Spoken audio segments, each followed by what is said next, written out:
Friends, welcome to our channel. Friends, आज आपण पाहणार आहोत जामीन मीन्स बेल याबद्दल संपूर्ण माहिती प्रश्न उत्तराच्या रूपाने आपण या व्हिडिओमध्ये पाहणार आहोत. तर चला पाहूया जामीन बद्दल संपूर्ण माहिती. जामीन म्हणजे बेल म्हणजे काय होतं? छान प्रश्न आहे.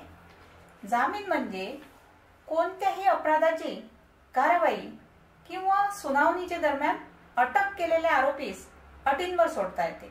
त्या जामीन असे म्हणतात. आता जामिनाची जबाबदारी स्वतः त्या व्यक्तीस अन्यथा अन्य व्यक्तीस घ्यावी लागते. ओके, आता जामीनपात्र गुन्हे व अजामीनपात्र गुन्हे म्हणजे काय होतं? छान प्रश्न आहे. हा सर्वांना माहिती पाहिजे. जसे की शब्दातच म्हटल्याप्रमाणे हे स्पष्ट आहे की काही गुन्हे जामीनपात्र व काही गुन्हे अजामीनपात्र आहेत. आता जामीनपात्र गुन्ह्यांमध्ये आरोपी जामिनावर सोडवण्याचा अधिकार असतो, परंतु अजामीनपात्र गुन्ह्यामध्ये न्यायदंड अधिकारी यांचा आदेश मिळाल्यानंतरच आरोपीस जामिनावर सोडता येते. अटक करतेवेळी पोलिसांनी आरोपीस सांगणे जरुरीचे आहे की पोलीस जामिनावर सोडू शकतात की जामिनावर सोडण्यास न्यायदंडाधिकारी यांच्या आदेशाची गरज आहे.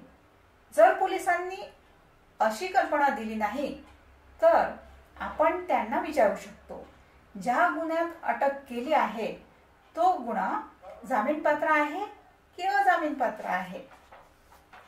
ओके, आता कोणते गुन्हे जामीनपात्र व अजामीनपात्र आहेत? आता याबाबतची सूची फौजदारी प्रक्रिया संहिता 1973 मध्ये व इतर कायद्यांमध्ये नमूद केलेली आहे. अच्छा, आता जामीन कसा होतो? छान प्रश्न आहे. जो गुन्हा जामीनपात्र आहे त्यामध्ये आरोपीला जामीन मिळण्याचा अधिकार आहे. जामीन मिळण्यासाठी जामीनपत्रावर आरोपीने सही करणे आवश्यक आहे व यासोबत अन्य व्यक्तीचा जामीन द्यावा लागतो. काही गुन्ह्यात पोलिसांकडे जामीन द्यावा लागतो. अच्छा, जामीन असा होतो तर आता जामीन रद्द होऊ शकतो का? होय. जामिनावर सुटल्यानंतर जर आरोपीने साक्षीदारांना भीती दाखविली, धमकाविले, फितविले किंवा पुराव्यामध्ये ढवळाढवळ केली तर जामीन रद्द होऊ शकतो. लक्षात ठेवा, जामिनावर सुटणे म्हणजे निर्दोष मुक्तता नव्हे. अच्छा, आता जामीन अर्जात काय काय लिहावे लागते? छान प्रश्न आहे. हा सर्वांना माहितीच असायला पाहिजे.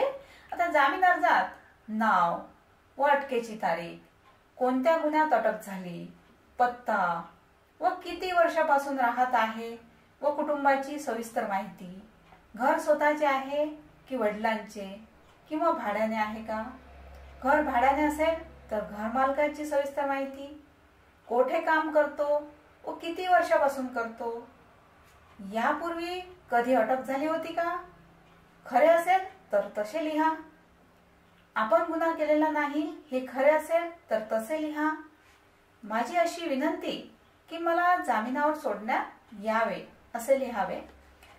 आपल्याविषयी काही माहिती द्यावायची असल्यास देऊ शकता. आता जामिनाचा अर्ज कोणास द्यावा लागतो?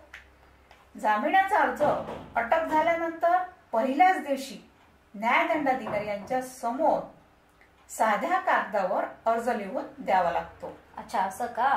आता अटकपूर्व जामीन हे कशाला म्हणतात?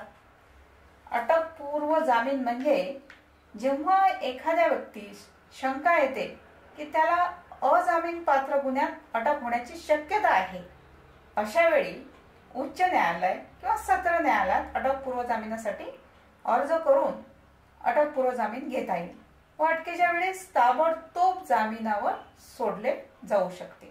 अच्छा, आता अटकपूर्व जामिनाचा अर्ज हा कोठे द्यावायचा असतो? अटकपूर्व जामिनाचा अर्ज सत्र न्यायालय व उच्च न्यायालय येथे द्यावायचा असतो.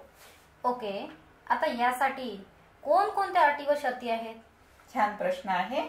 यासाठी पोलीस चौकशीसाठी जेव्हा बोलावतील तेव्हा जाणे, साथीदार यांना घाबरविणे किंवा धमकावणे यापासून दूर राहणे, न्यायालयाचे परवानगीशिवाय देश सोडून न जाणे वगैरे अटकपूर्व जामीन झाल्यानंतर न्यायदंडाधिकारी जामीनपात्र वॉरंट काढू शकतात. न्यायालयात हजर झाल्यानंतर शर्तीनुसार जामीन व द्रव्यदंड द्यावा लागतो. ओके, आता जामीनपात्र गुन्ह्याचा जामीन हा कोठे होतो? छान प्रश्न आहे. आता जामीनपात्र गुन्ह्यांमध्ये पोलीस आरोपींकडून जामीन घेऊन जामिनावर सोडू शकतात. यासाठी आरोपीच्या नातेवाईक किंवा ओळखीचा इसम आरोपी सोडण्याची जबाबदारी स्वीकारून जामीन राहू शकतो. जामिनाची रक्कम फार मोठी नसते व आरोपीस काही रकमेच्या जामिनावरही सोडले जाऊ शकते. तसेच पोलीस किंवा कोर्ट आरोपीस वैयक्तिक द्रव्यदंडावर तसेच एक किंवा त्यापेक्षा अधिक जामीन देण्याचा आदेश करू शकतात. जामीन देणारी व्यक्ती गुन्हेगार असता कामा नये व ती व्यक्ती जामिनाची रक्कम भरण्या एवढी ऐपतदार असली पाहिजे. अशा जामीनपत्रास सुरक्षा बॉन्ड किंवा प्रतिभूती पत्र असे म्हणतात व जामीन देणाऱ्यास जामीनदार असे म्हणतात. तसेच जामिनावर सुटलेल्या व्यक्तीने जर जामिनाच्या अटीचा भंग केला तर त्याची व जामीनदाराची जामिनाची रक्कम जप्त केली जाऊ शकते व ती रक्कम सरकार जमा केली जाते. ओके, आता जामिनासाठी वकिलांची आवश्यकता आहे का? छान प्रश्न आहे. जामीन पात्र गुन्ह्यासाठी वकिलांची आवश्यकता नाही. जामिनासाठी पोलीस एक अर्ज देतात व तो भरून द्यावायचा असतो. अच्छा, असं तर जामिनासाठीचा अर्ज भरल्यानंतर जामीन मिळतो का? जामिनासाठीचा अर्ज भरल्यानंतर एक किंवा दोन व्यक्ती साक्षीदार म्हणू लागतात. जामीनपत्रात जरूर पडेल त्यावेळेस आरोपीस पोलीस स्टेशन किंवा कोर्टात हजर ठेवण्याची जबाबदारी जामीनदाराने स्वीकारलेली असते. अच्छा, आता जामिनासाठी रोख रक्कम भरावी लागते का हो? छान प्रश्न आहे. जामिनाच्या वेळेस रोख रक्कम भरावी लागत नाही, पण आरोपी हा कोर्टात हजर न राहिल्यास जामीन पत्रात नमूद केलेली जामिनाची रक्कम भरावी लागते. अच्छा, जामीन योग्य आरोपी कोण कोण असतात? जामीन योग्य आरोपी जर पकडलेली व्यक्ती 16 वर्षापेक्षा कमी वयाची असेल, महिला किंवा आजारी किंवा अशक्त व्यक्ती, अशा व्यक्तीत जामीन मिळण्यास पात्र असतात. आणि जर कोर्टाला असे वाटले की पकडलेल्या व्यक्तीच्या विरुद्ध मृत्यूदंड किंवा